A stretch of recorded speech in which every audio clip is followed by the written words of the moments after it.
Welcome to another episode of Crash Chords Autographs. I, of course, am Matt, a.k.a. Stormageddon. I want to thank at the start my Patreon supporters, Rob Starobin, Robert Prine, Robert Tremarco, and Mary Jane, as well as Case Aiken, for supporting me via Patreon. If you, too, would like to get a shout-out at the start of the episode, you can support me by going to patreon.com/Stormageddon.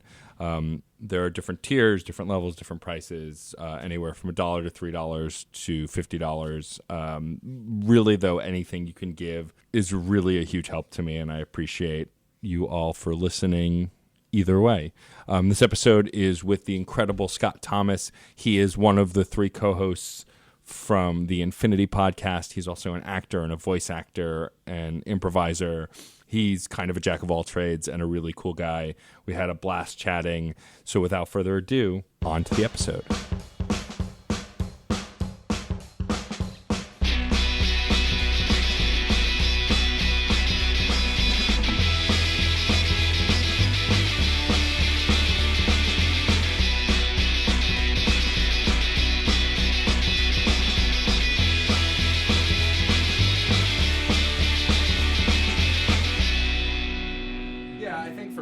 It's like I have such limited time now. Like I get offended when something's not good. I respect that. Like I was on another podcast as a guest, and we were talking about the oversaturation of media. Oh, and I'm one of my favorite topics. It's like I gave up on the Netflix Marvel series. Like I kept up with them for a while, and then it just became overwhelming.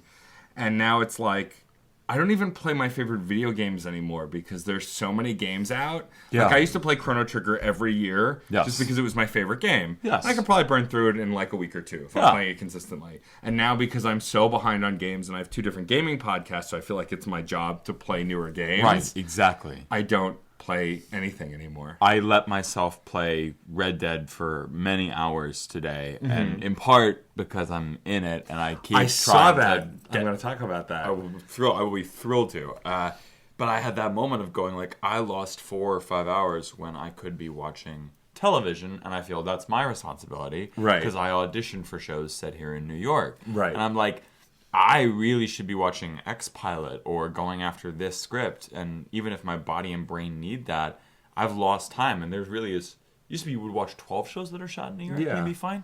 Now there's like 40. Yeah. Like, I went in for FBI last week. I was suddenly glad I'd wasted the time watching FBI, which is exactly how I would have phrased it, but suddenly I was like, I'm glad I did that, because holy shit, there's so much content. Yeah, it's really overwhelming, and it's exhausting.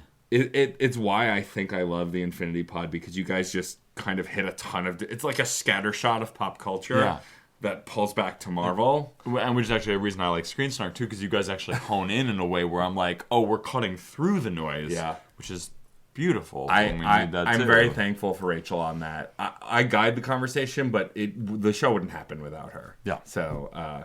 But enough about that. Our levels look okay. Amazing. You, as an actor, know how to project. So we'll get started. Sometimes too much. I don't know how much of that preamble I'm going to keep, so I'm just going to introduce you. Great. This is Autographs, of course. I'm here with Scott Thomas. What's up, man? Actor extraordinaire, VO extraordinaire. The first question I really wanted to ask is...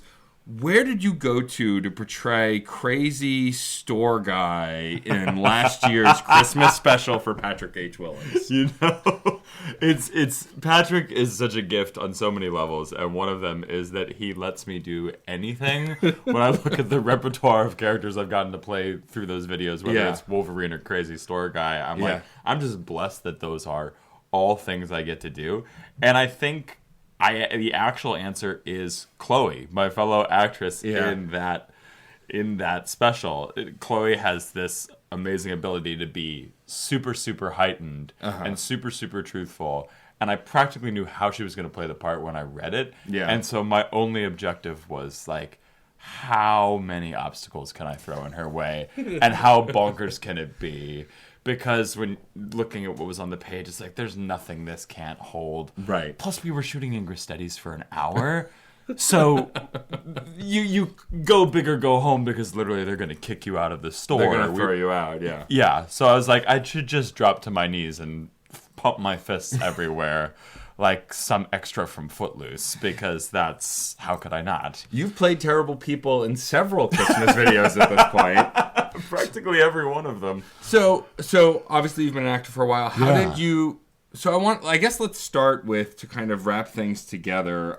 You host the Infinity Podcast with Rachel Schenk, who is a podcast co-host with me on Screen Snark, and Patrick H. Willems, who is a guest on Screen Snark, and will at some point be a guest on this show with the brothers Torpy. I've said it on the air, so now you have to do it. Oh, I can't wait to hear that episode. No, he wants to do it. They're waiting for the next show with whatever actor they choose. Of course, yeah. To promote that. So then him and the brothers Torpy will be on. The Torpies are going to be on my other podcast, On the Rails, which I've got to get you on. Yes. And they had wanted to do that for ages, and I got a message from Matt out of the blue, and he said, Jake and I want to do your show, and we want to talk about the Hellraiser movies and fetishes. Nice. And that's it. And I was Amazing. like, that's peak Torpy. I'm so there. That's excellent. Can't wait. But I'm curious how you guys all got connected and how the Infinity Pod came to be. Totally. Actually, it's fitting that I mention On the Rails. That's how it came to be. But to rewind back on that, my primary partner, Kat, she went to Oberlin. And she used to do Patrick's videos at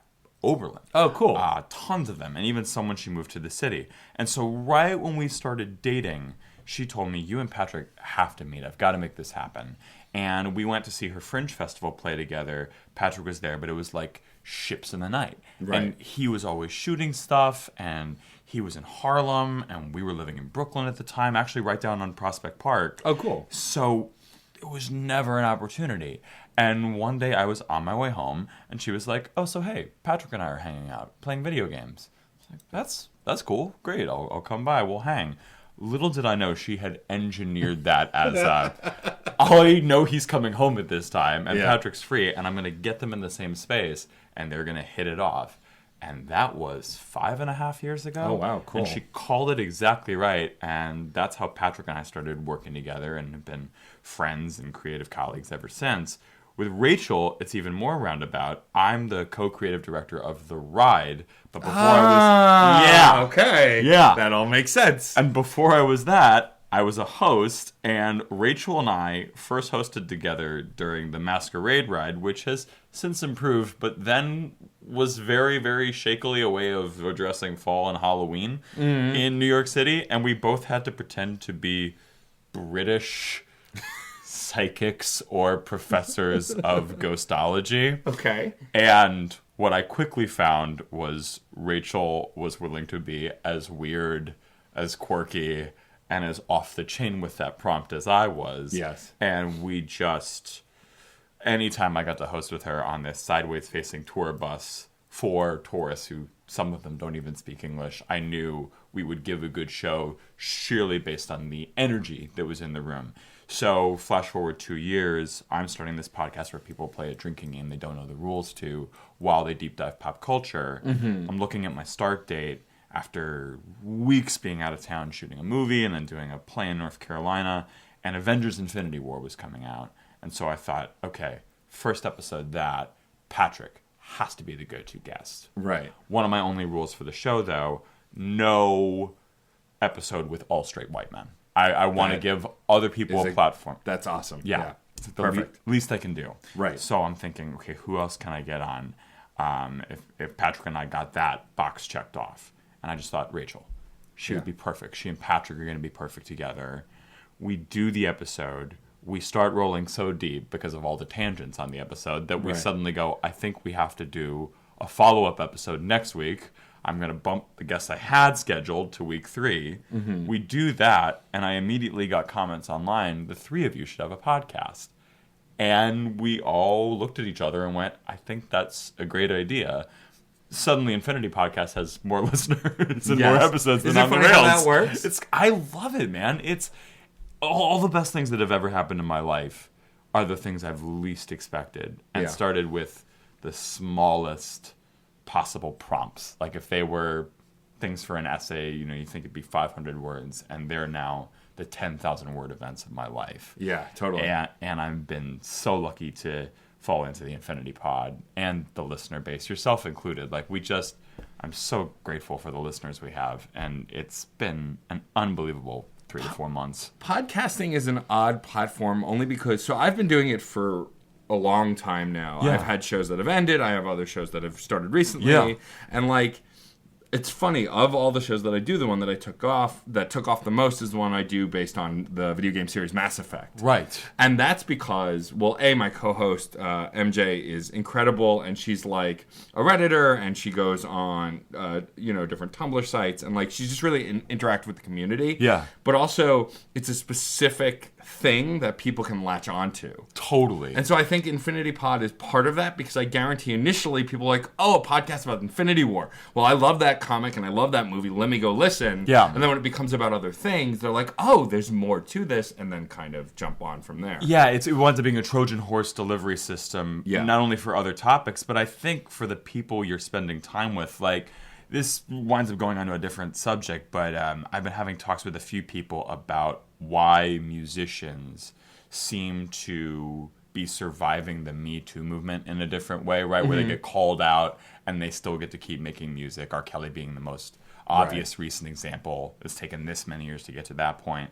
And one reason I think it's harder for people to let go of musicians who have clearly committed a serious wrong is because putting headphones into your ears is such an intimate act. It's an everyday act, so we don't really give it that due, but I think that is such a gesture of intimacy. And so when you choose to listen to a podcast, an artist or whatever, you're really granting intimate time to that person. Yeah. Which is why I think so often the shows we listen to, we gravitate towards that topic we care about, and then we stay for the people. Yeah. I'm a big fantasy football player, which is so far from what we talk about in Infinity Pod. It's not even funny, but I've realized my favorite fantasy football podcast, shout out to the fantasy footballers, it's because those three guys are so magnetic and so much fun to spend time with.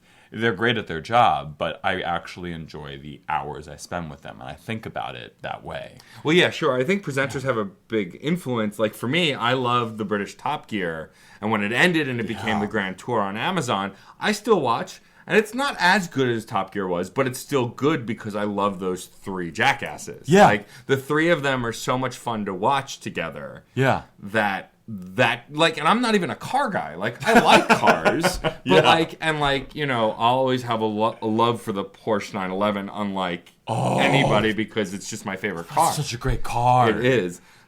But that said, I still love when they talk about cars because they do it in a way that's entertaining to me. Yeah, I feel like they tap into that passion that you had for it when you were a kid, and maybe people didn't. I'm not a car guy myself. But I wonder if I was when I was younger because I knew I was supposed to be. Yeah. Or because Hot Wheels were the thing. Yep. Like, my Porsche 911 is the Plymouth Prowler. Oh, nice. Oh, God. Yeah, it's a good car. Purple cars, man. Yeah. I'll know I've made it if when you have a purple when car. I have a purple car. Nice. It's just deep purple. To go back a bit to talking about your acting, so I joked about you being in Patrick's videos. You have been in a bunch of them, but you've also done a ton of TV work, and you've done some VO. So have you always wanted to be an actor? Is that a thing you've wanted to do since you were a kid? Yeah. I was very lucky to get my start in the Chicago theater scene with a theater called Writers Theater that is now... I can't even believe I'm saying this. They're the third biggest theater in Chicago and one of the top 10 theaters in the country. Oh, wow. They have a multi-million-dollar space now designed by this architect, Jeannie Gang, and I don't know architecture, but apparently she's bigwig.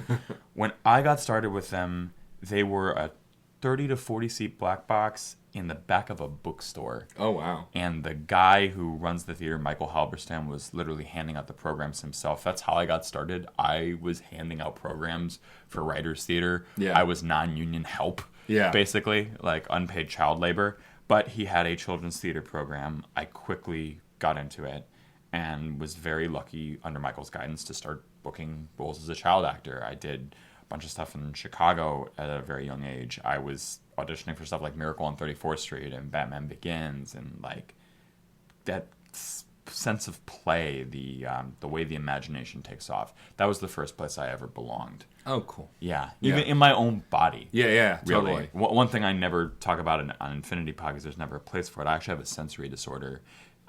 That's loosely called dyspraxia. Have you seen Doctor Who, the new season? Of course. That's what, what's his name has? Oh, Ryan. Ryan. Yes. I have what Ryan has. Oh, wow. Okay. Yeah. First time I've ever seen it in media. That must have been really awesome to see it like portrayed on TV. Is it accurate, their portrayal of it? It's so accurate that when they were doing the first scene with the bike in the pilot, I thought, this kid has dyspraxia. Oh, wow. And they hadn't said it yet. And then they said it, and I had to pause and, like, get up and walk around. Because I was like, I didn't ever think I was going to see this on a show. Ever. Wow.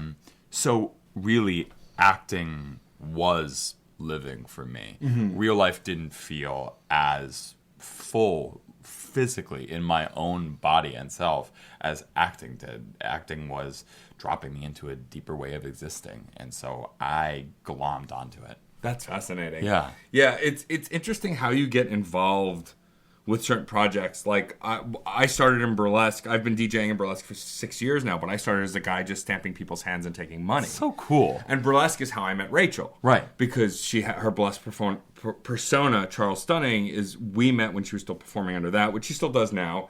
And we'd been wanting to do Screen Snark for years, and just both of us were so busy we couldn't get it into gear. And then earlier last year, we finally did, and I'm so glad we did. Yeah. Because also I got to meet Patrick through her, and I told Patrick this, I had of course seen the X-Men video. Yeah. Because everyone has seen that. That's the one that went viral. It went viral, yeah. And so I knew of him from that when I revisited it after I knew he was going to be our guest on Screen Snark. And then, of course, after he was a guest, I dived down the rabbit hole and literally like consumed all of his video essays, all of his movies. He's so good. I was just so blown away by the quality of stuff, and then also most sincerely, like, I've never wanted to watch The Fast and the Furious, Paddington, and so many other movies more than watching him pitch them to his parents. And like, I love the videos with his parents. I think they're so great. And His such parents good really sports. are that magic too. I spent 2 days at their house when we shot the Wolverine video. Oh, yeah. And I don't think he was making those videos yet, but I'd heard from multiple people in his life, whether it was the Torpies or Kat, like, you have got to meet his parents. His parents are unbelievable. And we went to that house where he shoots it, and there were meals awaiting me already, and I've lived the life of those videos. And it should be a Patreon perk, honestly. To go have dinner with his parents? I'd pay $500. I would too. Like Yeah, straight absolutely. up to Saratoga? Absolutely. Absolutely. But what's really fascinating about meeting Patrick and then becoming interested in his stuff and developing an internet friendship with him is that it made me realize that a lot of podcasting, and more so New York, at least, art culture is cultivated online. For all the bullshit that social media provides, there's a lot of connectivity on Twitter, I feel like. Absolutely. Through all these different shows. Of course, one of my favorite loudmouths on Twitter, Nate Cassidy. Nat Cassidy, you're friends with. God, the angel that is Nat Cassidy. With whom I have easily as convoluted a chain of how we first met and became friends. And so, do you know the folks at Gideon Productions as well? Not really. Okay. No, they're my blind spot in all this. It's just really interesting, always interesting to me who knows who. And like, it was funny because when I was talking to Nat about coming on, I forgot that you two knew each other, even though Rachel had mentioned. And then when he came on, he mentioned you, and I was like, oh yes, of course. Right. It's so surreal, man. Like I think you raise a really good point. Like, the community online feels to me now what it must have been like with certain bars in the 70s or 80s. It still is a little bit, but I feel like that's shifting away now because we all have internet presences and we need to spend time at home because the subway is worse and the money situation is just, I guess you would get stabbed on the subway back then, but you would technically get where you were going on time. That's true. You'd be bleeding. You'd be but, bleeding, but it'd be on time. But you'd still get there. But like, these are the ways that we hang out with one another. And I feel lucky that I see like tweets you like on my feed or that Nat likes. And in that way, you guys still exist in my everyday. Yeah. And it keeps me connected, and sometimes it gets you jobs now, which is so strange and yet awesome. And I'm adjusting as someone who was coming out of school, being like, you have to hit these audition rooms, and this is how you're going to get your work, to having gotten a lot of my jobs vis-a-vis my real online presence or being a reader. Right. And some of my best and like most high profile work has come from that. And so I think the game really has shifted. Yeah. And it's more fun to play, honestly. I love that I felt like I did something for my career today while I was playing Red Dead for 3 hours. That's a very weird and amazing experience for me. It is. We should talk about Red Dead Redemption too. So, if anyone listening has listened to my other podcast, they know how I feel about Rockstar, and that's neither here nor there because they hired you and they paid you to be in that game. They did. So that's all they I needed. really did. So how did that? Like, I know I have a bunch of friends who do VO work, Yes. but I don't know a ton of people who've done video game work. I'm of course obsessed with voice actors like Steve Bloom and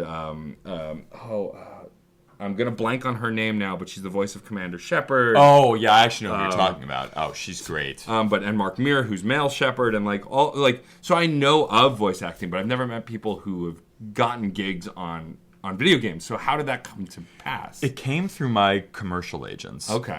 That is the one thing I've done with my commercial agents, and I'm so grateful for it. No beer ads for me, but video games, yes. And it was an unlisted project at the time. You got the sense it was something bigger. There were some faces I recognized in the waiting room when I was going, okay, so this isn't just any video game. Right. And the copy was for something completely different. In no way was it anything I wound up doing in the actual video game. And on top of that, it was very opaque and not specific. And what I have come to realize about all voice acting and motion capture is they're looking for someone who will make quick physical choices and actually help define a character in the moment. Oh, cool. Because whether it's Rockstar or the other video games I'm working on, all these departments are doing stuff in tandem, right? And so they need actors who are going to commit to what they require, but are also going to say, hey, I think this character does X, or because they move a certain way, the animators are going to go, boom, done. Let's do 30 minutes where we define the physical language of that for a little bit. And so it's kind of a wild process where you have to be able to live in the moment, commit fully, but then be willing to pivot on a moment's notice because it's a video game, right? You're not just doing a narrative A to B structure. Right. You need to allow for anything that character might possibly do. Right. And that's particularly where the VO comes in. I think I spent 5 hours in a booth once recording different levels of aggression or kindness or... Well, right, because you can pretty much kill anybody in Red Dead, right? Yeah. And from what I understand, this is my understanding, this is not like their official company position, is like anything can happen with any one of these characters. I've already seen it when I've been playing the game. Right. You know, I've seen like a lemony raider be super nice to somebody in a bar and like hit on them like 5 minutes after I've gone and raided their camp. So they really want every character to just live once they're in the world. It really is like Westworld in a lot of ways. Yeah. And so we recorded every single possibility for that character, which was particularly fun because my character is a cannibal. And so recording the lines that are out in the world, should you find him at a bar, are some of my favorite things I've ever recorded. And I don't even know if I feel like they must come up one every millionth in the game. Right. But like that's when I knew these guys were on their shit. Yeah. Because the writing was so fucking funny. And it's such a buried lead, but like that this cannibal will go up to a woman and be like, "I'd like to put something in any one of your holes." Like, I still can't say that with a straight face. Right, of course. It's so dumb. It's so amazing. It's so perfect. I blew me away. And so, did you do any mocap as well? Yeah. Wow. All the mocap for that character. Is he designed to look like you as well? I can see it in the eyes. Okay. I thought he would look like me because I kept the beard for it. So I was like, oh, he's going to be scraggly. He's going to have a beard. And he looks like Ryan Reynolds in X-Men Origins after he's been fucked up. Is basically what he looks like. But with my ears. I'm like, so I see my eyes and my Dumbo ears, but I'm Ryan Reynolds in Deadpool. Or in X-Men Wolverine. Cool. Great. Otherwise, it looks nothing like me. And was that the first time you had done video game mocap and voice work? Yes. I've been lucky to do both since, but I really got thrown into the fire. And actually, it was very surreal. I'm a cancer survivor, and I had just gotten back from treatment. Oh, wow. And that audition came through, and I booked it. And before that, I'd had like an 8-month dry spell where I just hadn't acted, I hadn't booked anything, I had nothing. And then like 1 week after I'm done with treatment, I booked a Rockstar video game. And I was like, okay, what's up, cancer? Like, I was just like, best thing that ever happened to me. Right? Puts things in perspective a little bit. It really kind of, it cuts through the bullshit, man. Yeah. I'm very, very lucky to have survived and to have the life I have now, but also like the bullshit that it cut through. Yeah. I realized how many things were in my way. Yeah. And what's crazy is how many new ones I've accrued since. I'm like, cool. So I had like a year of clarity, and now I get back to being a human. I mean, that's kind of solid. life on this planet, and especially in this country, is you kind of can't cut through the bullshit at this point. It's just everywhere. It's just everywhere. Well, that was great, right? I had like 6 months where I was cancer-free and like working all the time, and then the election happened. I was like, cool, bullshit is back on. We got this. November 2016. Doing it again. I guess my next question, is there anything you can't do, since you can act and you can do video? Yeah, I can't ride a bike, which kind of came up earlier with the Doctor Who thing, but it's really bad. I've spent so much time treating that disorder and getting much, much better. But it's the core of it, the gist of it, is not being able to tell where your body is in space as strongly as other people, because you do not connect to yourself. Right. So when I was 9, I was shooting a film in Chicago, and it was supposed to be a simple shot. It was supposed to be, I just ride down the driveway, and my mom sees me through the window, and I kept fucking falling to the point where they had to call in a stunt kid to do it. They had to pause shooting. They had to call up like a child talent agency and find a stunt kid. And they called in this stunt kid to ride a bike down a driveway. That's how bad I was at it then. Yeah. It has not changed. It has not changed. I still can't do that for the life of me. City bike is my Freddy Krueger. It will haunt me always. That's not a sentence I ever thought I'd hear on this podcast, but I'll take it.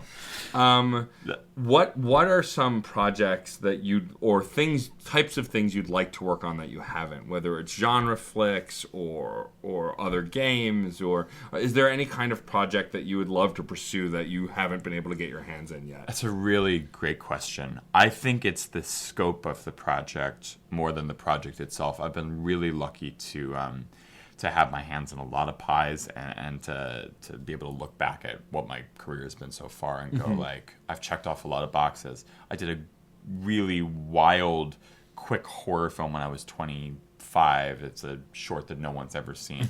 I would love to do one with $100,000 budget. Sure. And do it for 2 or 3 weeks and be in the thick of that.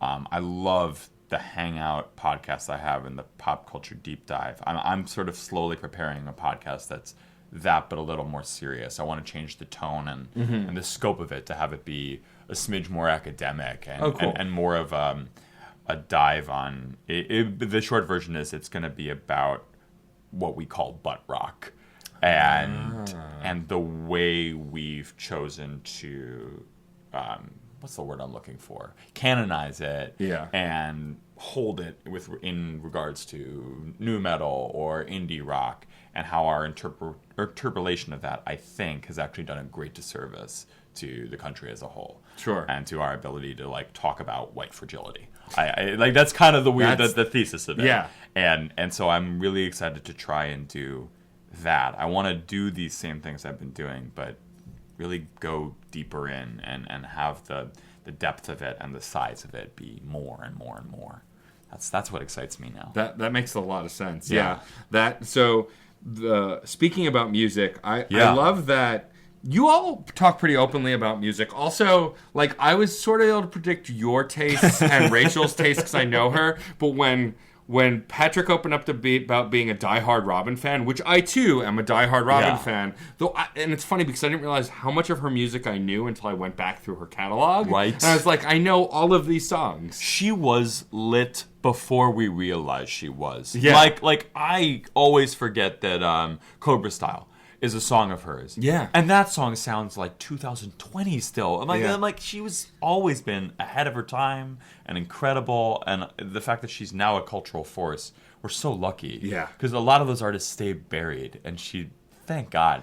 And the new record is unbelievable. I started listening to it until as soon as you guys mentioned it on the Infinity Pod, I went and downloaded it, and I was like, oh my god, this is amazing. How did I miss this? Yeah, it's one of those, and I'm lucky. I think it's both a testament to the record and where I was. I'll always remember where I was when I heard it first. Yeah. Both because the listening experience was unbelievable, but the location was. Those are my favorite listening sessions. Yes. When you hear something for the first time in like a particular place, and you're like, I'll never forget that. I was in a health food diner in Kansas City, because I was in Kansas City for like 2 days doing a drama therapy conference, and that album had just dropped, and it was like 7 a.m. I'm like, I got nothing else to do. Let me have some coffee at this health food diner and listen to Robin, and oh my god. Like the sky opened up. It's unbelievable. So I'm guessing you have a long history with music, considering how cavalierly you talk about it on the Infinity Pod, at least. Absolutely. I hate asking the cliche questions of like, who's your favorite artist? What's your favorite album? Because they're impossible to narrow down. But what would you say was one of the most influential genres you listened to the most? You know, the first one that's occurring to me is punk. And I think of punk in a very broad word. I know that definition of punk and the ethos of punk, separate things and the genre of it. But to me, punk is everything from Flogging Molly to Operation Ivy to Sex Pistols to My Chemical Romance. To me, it all falls under that umbrella. And that was a place where I first found my voice. That was music that started speaking to my heart. Aggressive music always had an influence on me. My parents raised me on classical. Yeah. And I remember, Mozart was cool, but Beethoven, who the fuck is that dude? Like, that was exciting. Give me that.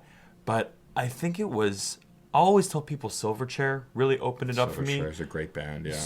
The fact that they were my age. Yeah. And that I was only a year or two younger than them. And they get put under grunge, but to me, they're also punk as fuck. The speed of it, the heaviness of it, even though it's very much a post-Nirvana kind of thing. Like, I think of a song like Lie to Me. If you don't tell me that's on a grunge record, I'm like, that is something I want to hear in a dark club and mosh around to. Right. And channels that same kind of like careening spirit that my favorite punk records have. But that was the genre, and those two albums, Frog Stomp and Freak Show, really hit hard. I don't go back and listen to them now because they feel so much of that formative time in my life, actually. Yeah, I can relate to that. I feel that way about Alice in Chains, actually. Oh, wow. Because, I love them, and I discovered them. I think Lane Steele was still alive when I first discovered them, but it was definitely in the early 90s, so, he was not long for this world by the time I discovered the band. But, I always loved their stuff, and now I've gone back and I listen to it from time to time, and I still love the music, but it just feels different because it's part of my past. Absolutely. And I found that I listen to less heavy rock now than I used to. I think also because I'm a less aggressive person. As a teen, I was more aggressive, whereas now I tend to listen to more hip hop and more pop and I guess modern rock. Who are some of the people you're vibing with? I mean, this is always my favorite question because it changes week to week for me. It does for me too. So I used to do a weekly music podcast with two co-hosts. I sent you the link for the Beirut album. It was fantastic. Yeah, thank you. It was awesome. And so I was way more up on stuff when I was listening to new music every week with them, and I've kind of fallen off. But I mean, as far as new artists, there is an indie rapper named Lex the Lexicon Artist. She's a nerdcore rapper, and she's a woman, she's Asian, and she's singing and rapping from a place that is just so awesome and authentic and unique, and she's spitting circles around artists who've been doing it for years, and even those artists say the same thing. And so I've been really vibing on her stuff. She has a song called Luther where it's just her rapping as Lex Luthor. Oh fuck, I gotta hear that. And it's this weird mix of metal and hip hop. I'll send you the track. It's so awesome. But so I'm really listening to that a lot. I've been listening to, as I said earlier, the Teal album a ton because I'm trying to make sense of it. Yeah. Because I'm a longtime Weezer fan. I'm kind of a mix of Matt Damon and Leslie Jones. At the end of the day, and if you don't get that reference, you should be watching more SNL.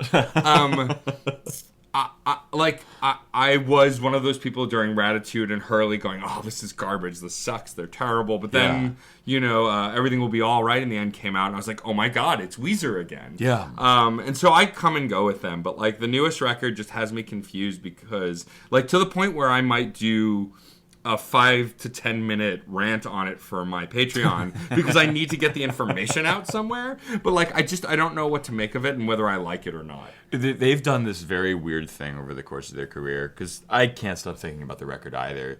And one thought that crossed my mind the other week, I host some trivia nights in Connecticut, and someone came in wearing an Alkaline Trio shirt.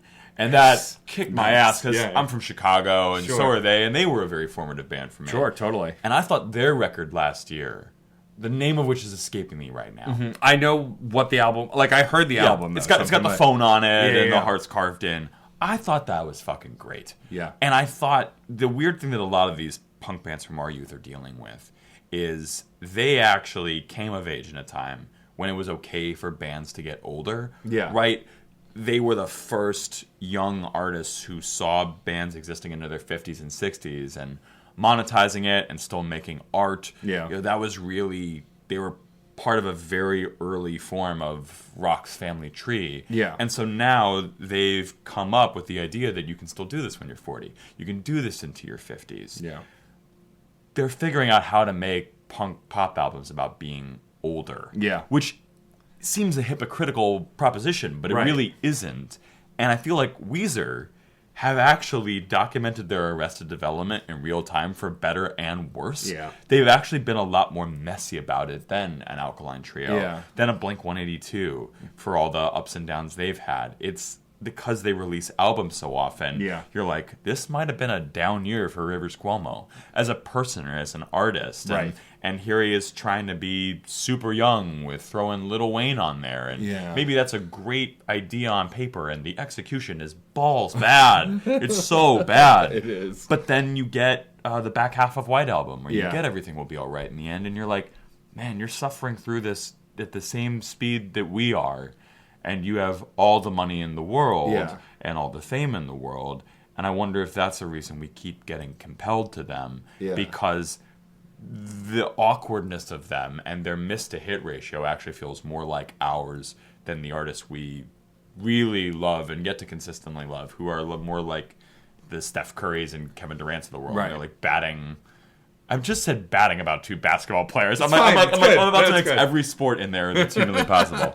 But I wonder that hearing you mention it. Well, for me also, it's like I've watched other bands that I grew up with who are growing up as they write music burn out and fail, like Green Day. Like I was a diehard Green Day fan, and like through Nimrod, through American Idiot, through 21st Century Breakdown, I still love them. And then when they released Uno Dos and Trey.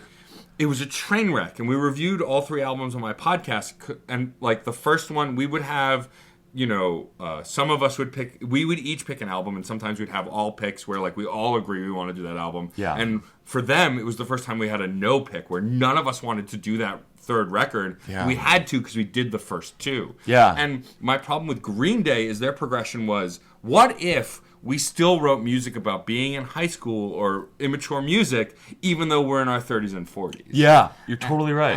And that was my biggest problem. Like, I thought with American Idiot, they were going the way of the Rolling Stones. Like, they were going to make more mature music. They were going to lean more on rock and roll. Yeah.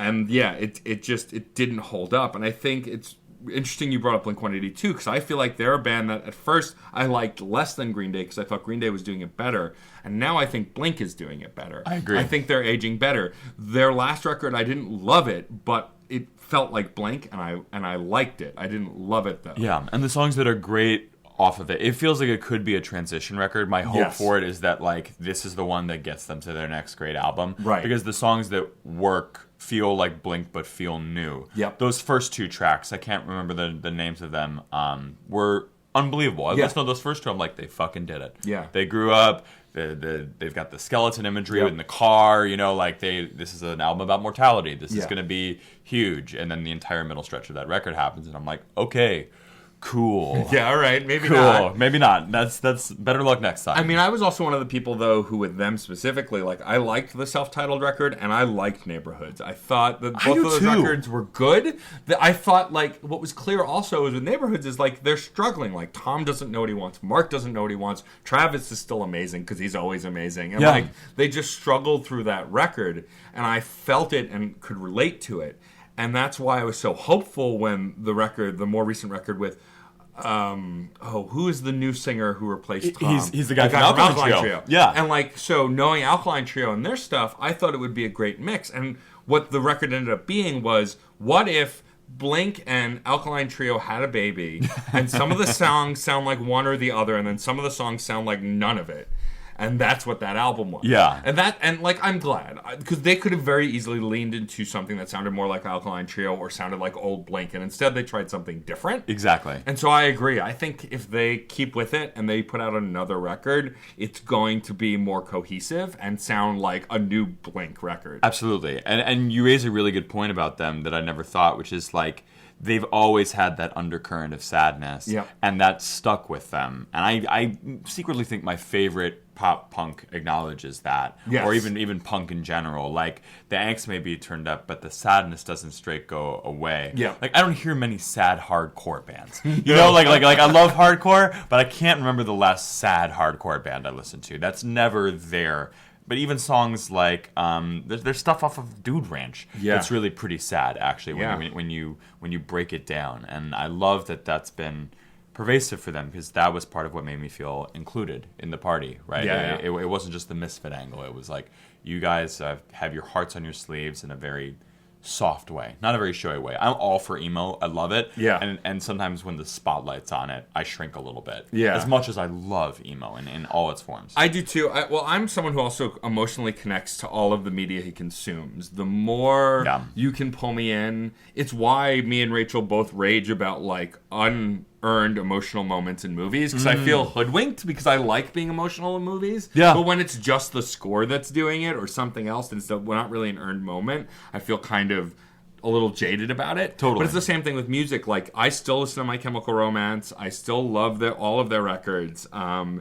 And I think it's because there's a genuine pull from that music that I can relate to. Yeah. And I think it's why I lean into podcasting and podcasts so much. It's probably why I jumped on Infinity Pod so quickly, is listening to the three of you talk on that show. It's you guys. Like, you're not playing characters of yourself, especially now having met you in person and speaking to you online. Like, you know, you may heighten or play it up a little bit, because everybody does that when they're recording or doing any kind of performative thing. Yeah. But for the most part, you're yourselves. And like, having had a conversation with Patrick and having recorded with Rachel all the time, I can tell that you guys are yourselves, and I feel like I'm involved in a personal conversation that I can't just directly reply to in the moment. It's why I've always pursued this show, because I think candid conversations with people in the arts are more relatable than anything else. I completely agree. Because I will listen to interviews with people, I have no idea who they are, if the conversation is interesting. Absolutely. Like, there's a podcast I listen to called Marvel's Voices, and it's hosted by Angelique Roche, and it's just, it's her sitting down with a pencil artist, a actor, a writer, someone in the Marvel universe, and just spending 30 minutes being friends with them. And it's so relatable. It's really great. And then there's another podcaster named The Blurred Girl, who I'm a big fan of. She just did a phone interview with Orlando Jones, and it's one of my favorite interviews because Orlando Jones doesn't give a fuck. He is who he is. I love that. And doesn't care. But like, he was so insightful, so candid, and so kind. And I have to assume him and the Blurred Girl maybe had met before, but they didn't know each other that well. But it was so drilled down and conversational. Like, I get interview shows that do Q&A and are very, structured. Like, there are reasons for those shows too, but that's not what I'm interested in. I'm interested in making a personal connection. Absolutely. And I think it makes the conversation more interesting. Oh, 100%. And when you start with that baseline, you not only have no idea where the conversation is going to go, which means you stay invested in it, right? Yeah. Like you have to invest in something that you are on the ride of. Yes. I've never seen someone check out of a roller coaster. Like you're just on and you have to do it. But then also, I feel that it does invite the listener in that sense. Yeah. Because when it's personal, we gravitate towards as opposed to away, right? You've earned our listenership. You've earned our trust. Sometimes I get that can be hard to listen to because you're like, I might need like the thing that's a numbing agent or to vibe out in a way, but I would rather have the opportunity for that to be there than not. That's always much more interesting to me.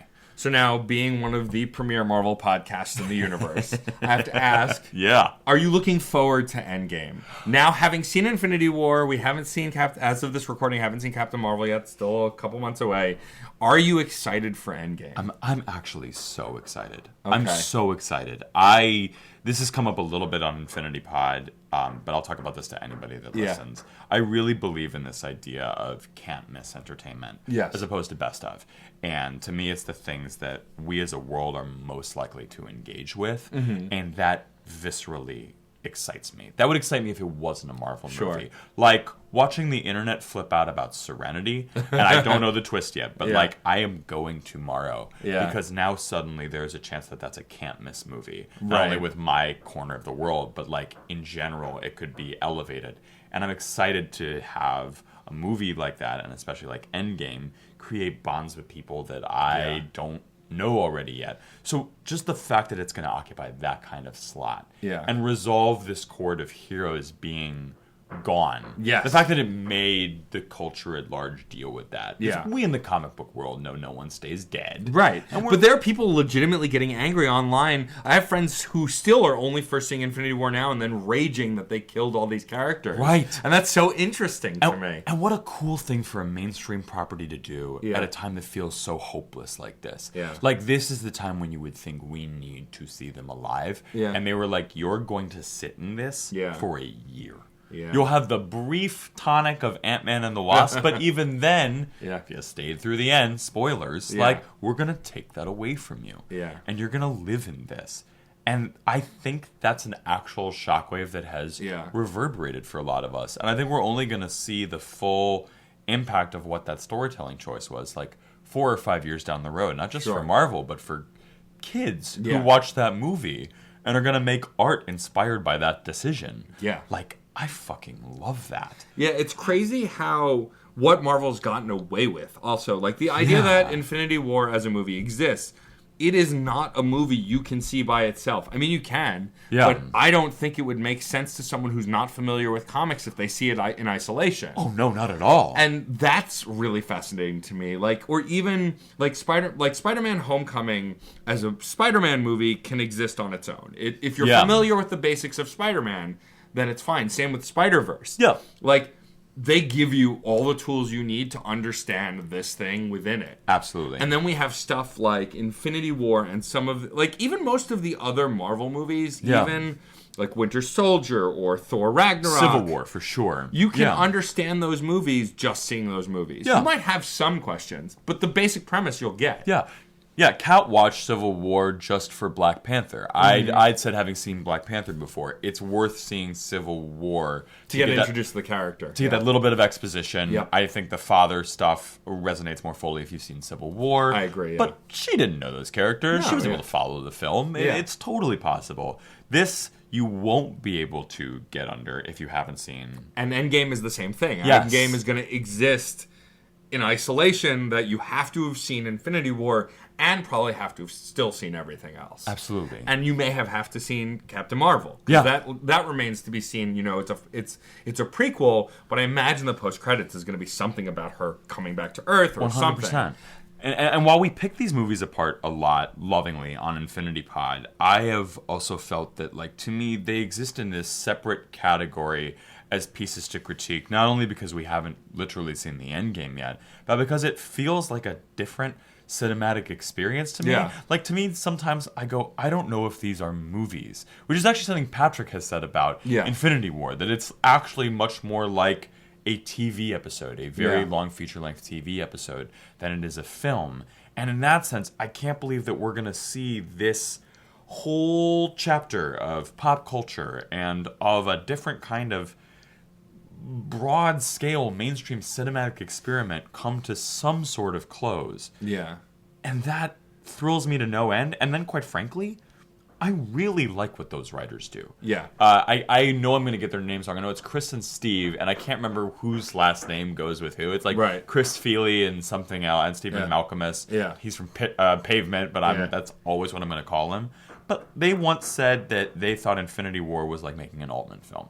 Mm-hmm. And I remember Chris Ryan at The Ringer being like, this is that press junket bullshit that writers do where they compare their stuff. And I'll defend that to my dying day. I'm like, they give every character in that damn film their moment. Yes. And I think they're going to do that for more characters in Endgame. Yeah. And if they can actually pull that off as a writing exercise, like, I'm going to start stumping for the Oscar nomination for that script, because I'm like, that is, anyone who's ever written a screenplay knows how hard it is to give that many characters their moment. Well, and we've seen examples of it not go well. I mean, you mentioned Wolverine Origins before, which is regarded as an awful movie. And I am a Wolverine lover. I've always been. I did an episode on another podcast called Another Pass, where me and you and the host, in this case, Case Aiken, who's the host of the show, take another pass at a movie script. And we did the Wolverine because I needed more people to know that a average Wolverine movie exists. Yeah.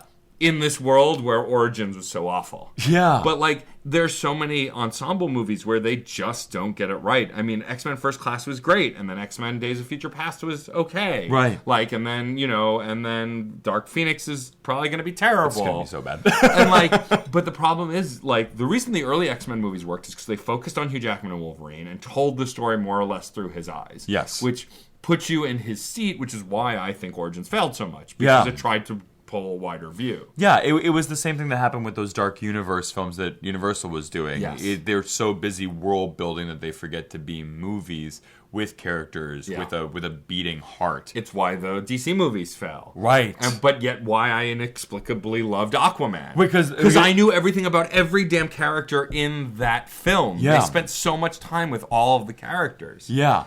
And they've decided, what's interesting is I still haven't seen Aquaman, but I was having a large conversation with Patrick and Rachel after we recorded this last episode, and they were both hitting highlights for me. And now hearing us talk about it, I'm like, if you lean into the world building, the least you can do is make the world building so extreme that it's the attraction, not from a financial standpoint, but from a you must see this way, right? Like in Origins Wolverine, we're meant to be excited that the Blob shows up and that we've got Sabretooth and oh my god, we're going to see Deadpool now, and that's the draw. Here it's like, that would be in the first 5 minutes of Aquaman, and you're getting the Julie Andrews Kraken, and you're getting sharks that shoot lasers, and here's water that fuels a gun, and it just never stops. It never stops, and I understand that tack as a movie, where it's like, it's almost like the content being packed to the brim and being so realized is your reason to get inundated for 2.5 hours. And one of my all-time favorite movies is House, this Japanese horror film from the 70s.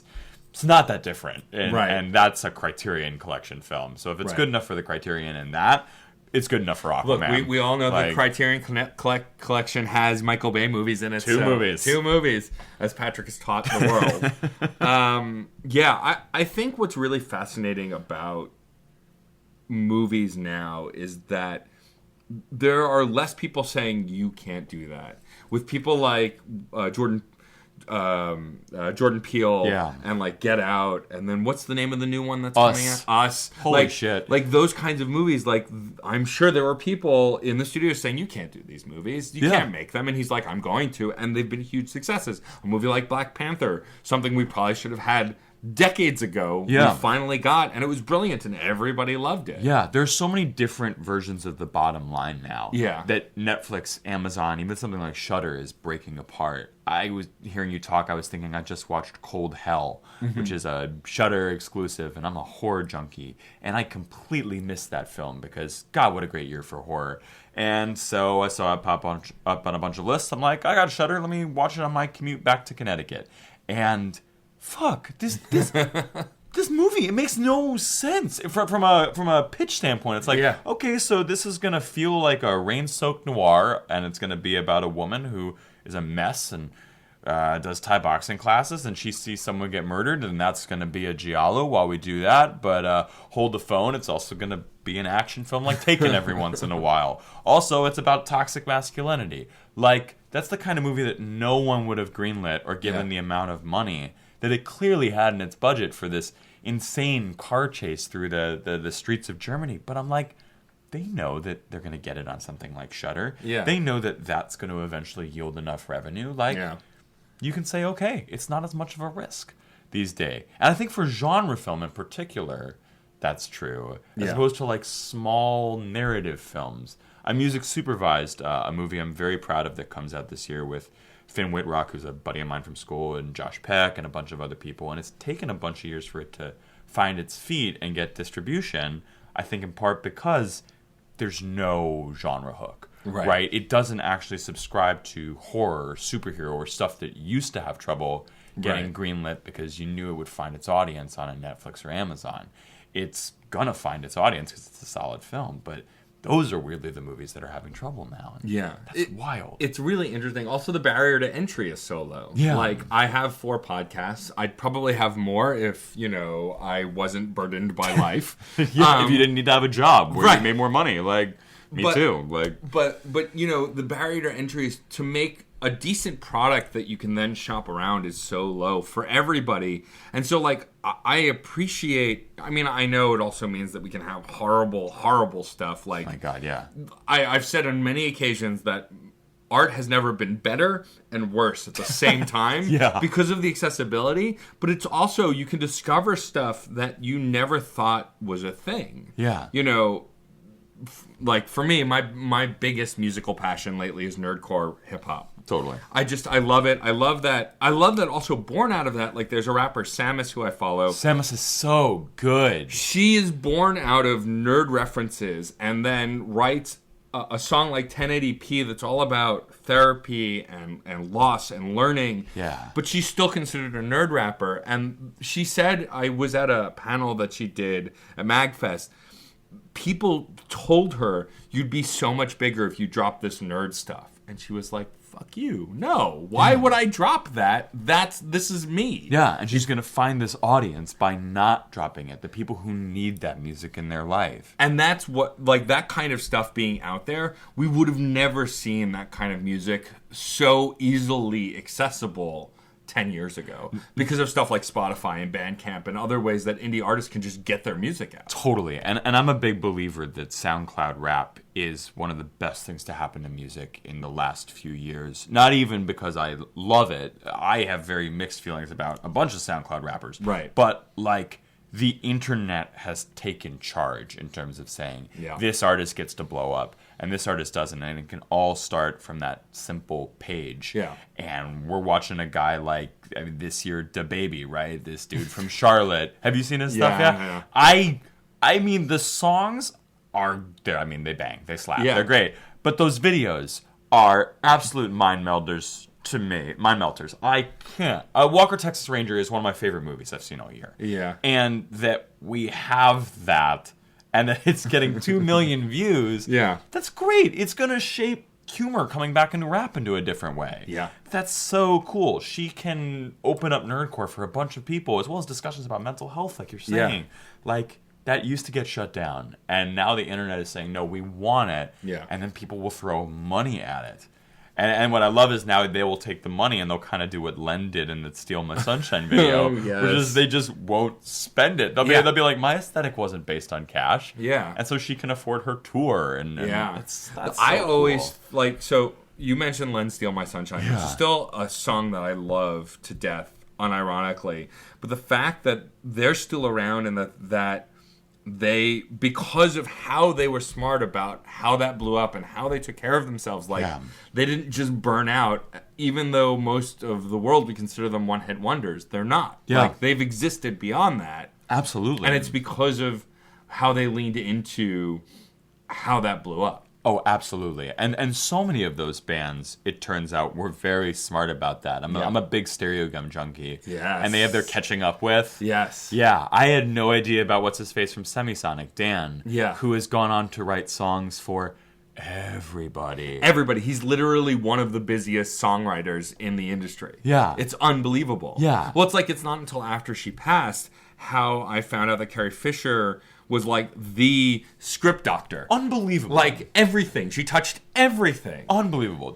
And that's, we know that now because of internet culture. But back then, there was no way, like, unless you were reading those scripts, you wouldn't know. How would you know? You would never know. And of course, Hollywood probably buried it because she was a woman, too. Right. So it's like they weren't advertising that. Yes. But, like, God, it's amazing. I remember that tweet that came out of the fixture she made to the pages from Empire Strikes Back. Uh-huh. I was like, you were a genius. Yeah. These are amazing fixes. Script doctor is secretly something I want to be. Sure. And I saw that and was like, oh my God, I have another reason to just bow down to what you do. There's a reason my Twitter thing is still her with the David Bowie. Yeah, that's a good one. She's fucking amazing. I'm always curious to ask, based on your Twitter name, OG Scotty T, it reminds me, so did you ever watch wrestling in the 90s and 2000s? Yeah, very, very much. Do you remember Too Cool? Yes, I do. With Scotty Too Hottie? Yes. Like, that's your screen name, your Twitter handle reminds me of Scotty Too Hottie all the time. That's actually how it came up. Really? It really is how it came up. I went to Juilliard, and our final project was a version of these 3 Greek plays. But we worked with this dude named Brian Murdy's, who, if you can see this movie, I Am a Seagull, that came out. Okay. Someone has actually finally filmed what Brian's been doing for years, which is he's been bringing artists up to Lake Lucille. Mm-hmm. He has a huge house up there.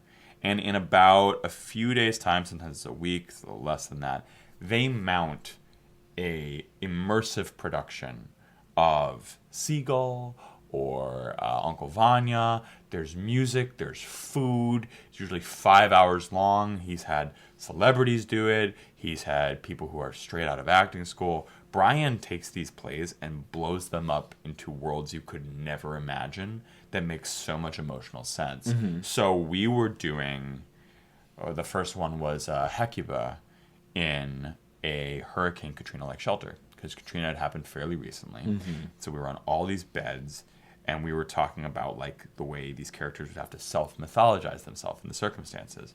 And my classmate and friend Dion Muchachito was talking about wrestlers. And he was like Scotty Too Hottie, you the OG Scotty T, OG Scotty T. And it stuck. And the whole time we were doing these 12-hour rehearsals, because Brian would let us shout whatever we wanted, everyone in my class just started being like, OG Scotty T. And I think like I had to, it came time to pick one handle. It wasn't even Twitter first. I think it was like my gaming tag. Yeah. And it just made sense. And it's stuck ever since. That's really funny. But wrestling in the day, man, that was my everything. I loved it. I've gotten back into it because I DJ every year so far. Rabbit Hole Productions does Tasselmania, which is a wrestling-themed burlesque show. What? And this coming year, it's in April. It's the second Saturday in April, I believe. I have to double-check the date. But it's produced by Bunny Buxom, and it's burlesque performers compete in the ring against each other to a single song. What? And then the crowd votes live by applause, and then they move on to the next round. Oh my God! Except in the most recent one we did, there may have been some scripted stuff. Sure. And like it's brilliant. I love doing it. I've DJ'd it the last 2 times we've done it. We're doing the 3rd one this year, and it's stupid and fun. And if you're an old school wrestling fan, it's for you. I'll send you the info once there's dates. But yeah, and it's literally like the burlesque performers get to know all of the songs I think that are being used, but they don't get to know the song they're performing to. Yes. And it's all like it standards or pop tracks or really well-known songs. Yeah. And yeah, it's brilliant. And everyone has characters. Like the current and the title is the Intercontinental Championship. Oh, perfect. That's such a great idea. It is. The similarities between burlesque and wrestling I never saw until like this was presented to me. And they're both art forms that don't get enough credit for what they can hold emotionally. Yeah. Like the stakes of either the scripted sequences or the things that can be surprisingly moving. Like, I rewatched, so on the WWE's YouTube channel, they did a half-hour behind-the-scenes special on the anniversary of the first Hell in the Cell match. Yeah. With Mankind and The Undertaker. No, that was the second Hell in the Cell match. I think the first one was Shawn Michaels. Yeah, it was Shawn Michaels. And so, like, and had interviews with The Undertaker and Mankind or Mick Foley and a bunch of the officials, and, like, just talking about how terrifying that match was and how they had to stay in character, you know, and like when Mick is pushing his tooth through his lip because he's not sure what's going on, like just all of that stuff was so real. And then people were like, oh yeah, but wrestling's fake. We said, yes, it's scripted. Scripted and fake are not the same thing. And things like that. And so, like, I grew up, like, or I remember where I was watching the pay-per-view where Hulk Hogan came back to the WWE and fought The Rock, and the crowd sided with Hulk Hogan, even though he was the heel, and they did a heel shift in the match. Like, they made the decision for Hulk Hogan to become a face in that match. Like, just brilliant things like that I will never forget, and it's why I still have a soft spot for wrestling, even though I don't watch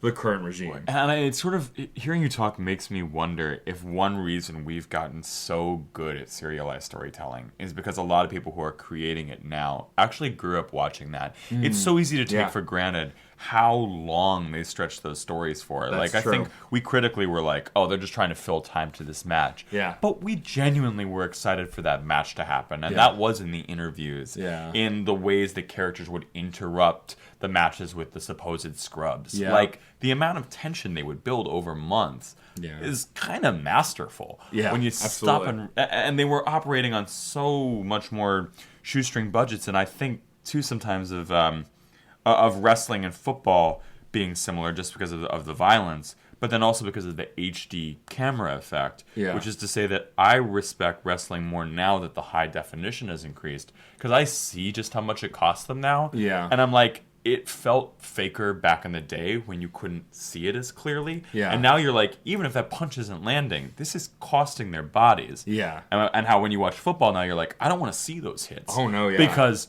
yes, clearly they've all been getting concussions for the last 3 decades. Look at it. It's so obvious now. But it makes me appreciate wrestling more because I can see how much it's costing them. Totally. And the art form of when they hold and when they don't take a hit.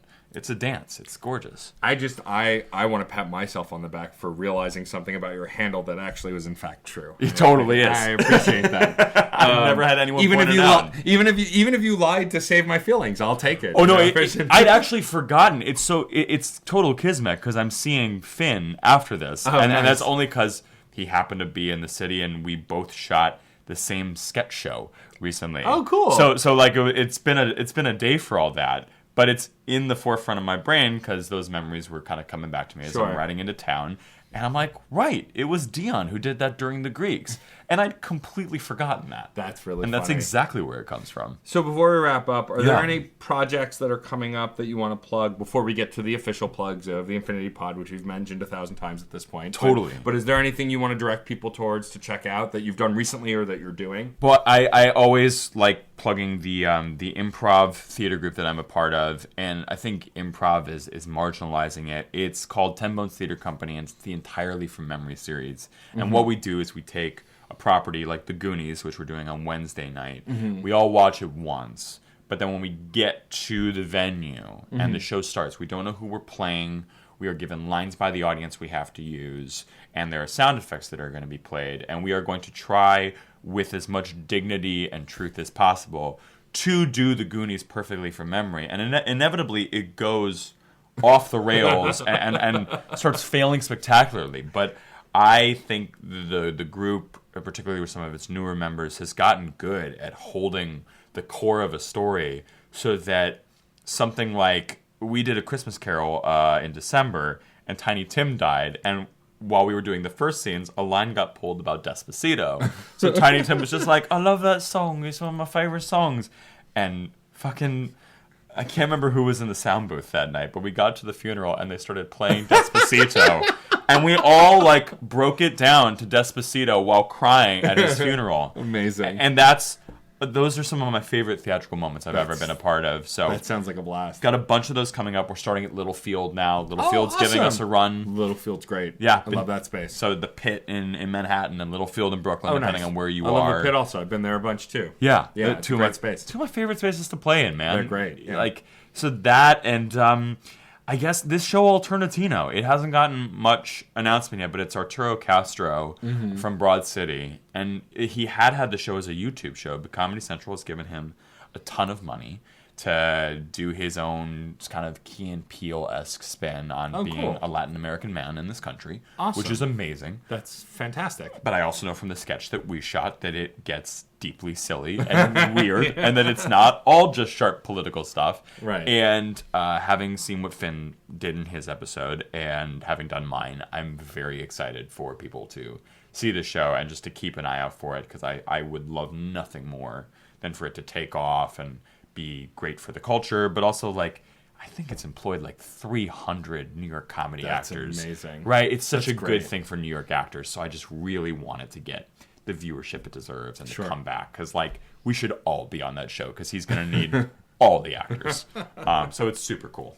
It's super cool. Yeah. And then the two podcasts that you do. Yes. So On the Rails, which will hopefully be coming back very, very soon. I'm hoping to launch in mid-February. I've already done one with the Infinity Pod crew and friend of the program, Kendra Pettis, who has written for Shondaland and is a big viral person on Twitter. And then the Infinity Pod, which is just my favorite thing to do every single week. It's on every platform, Apple Podcasts, Spotify, Stitcher, TuneIn, wherever you go. And we've definitely got plans for it moving forward in the next few months that we are very stoked for. I think we just agreed we're going to do our first Twitch live stream, which came up in the episode. Yes. We're serious about that. If I could be a fly on the wall, I'd be happy to. Please do. But otherwise, I will definitely tune in if I'm not in the room. We're going to have to find a time to get you on the podcast. I would love that. We're starting to talk about how we have guests on. I would love it. In person, over the phone, however you guys can fit me. I'll jump through time and space. Yeah, man. Oh, that would be very Marvel fitting. It would be very Marvel. It's probably going to be I'll just snap my fingers. Yeah, awesome. And yes, of course, you're Infinity Pod 1 on Twitter, because you're the number one Infinity Pod. Number one, baby. Podcast. I'll say it here. Guy who has Infinity Pod on Twitter, give it up. Dude, give it up. If you've been listening to Crash Chords Autographs and not us, it means you have good taste. But now we've finally reached you, and just give us the handle. Give them the handle. You don't use it. You haven't tweeted. No, you haven't tweeted it, man. Come on. I will run your Twitter for you. I've done social media stuff. I'll get you 100 followers. It'll be great. And then you're OG Scotty T on Twitter. And then actually that on Instagram too. There'll be all the updates on Alternatino or 10 Bones or the movie Skin that I did. They're all there and floating through the ether. And Scott, thank you for being on the show. It's thank you for having me, man. It's great. I love what you guys do on Infinity Pod. I'm genuinely a fan as much as I am a friend. And I'm not just saying that because I want to be on the show. No, but likewise of all the work you're doing, and I only know Crash Chords, this, and Screen Snark at this point, so I have miles to go deep diving your work. But it's just been such a privilege to get to know you, and now we get to start hanging out, which is great. I would love that. Yeah, that'd be great. Yeah. We'll have to watch Venom together. Either the Snake movie or the symbiote movie. If you're not caught up on Infinity Pod, you'll know what I mean. Yeah, I'm doing my first watch of the symbiote Venom tomorrow. Excellent. It's going on. One of us. It's going to be on the IG. It's going to be the best IG story we've ever done. Excellent. I cannot wait.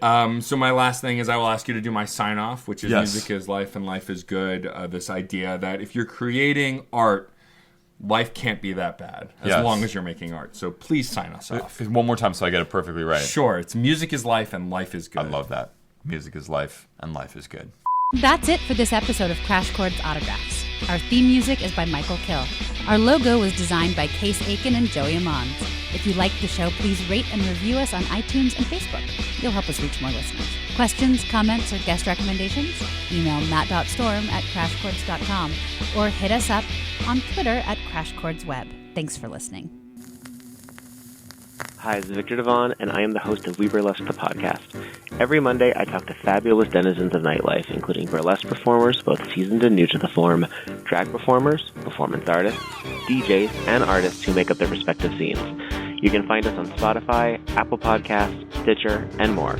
Please visit WeBurlesque.com to check out episode recaps and see all the formats available. And remember that music is life life is good.